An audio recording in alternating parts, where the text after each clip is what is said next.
بسم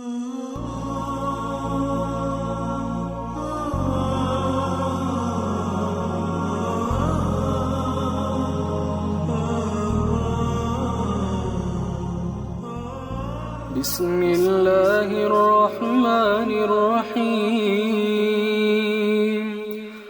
اللهم اجعل لي فيه نصيبا من رحمتك الواسعة، واهدني فيه لبراهينك الساطعة،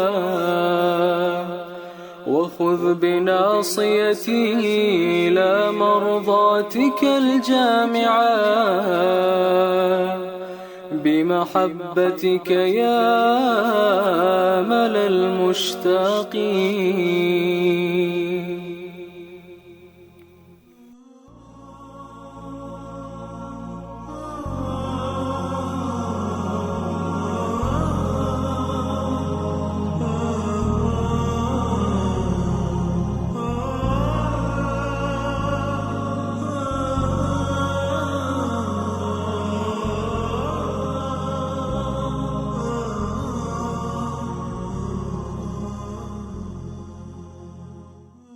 ای خدا مرا نصیبی از رحمت واسع خودت عطا فرما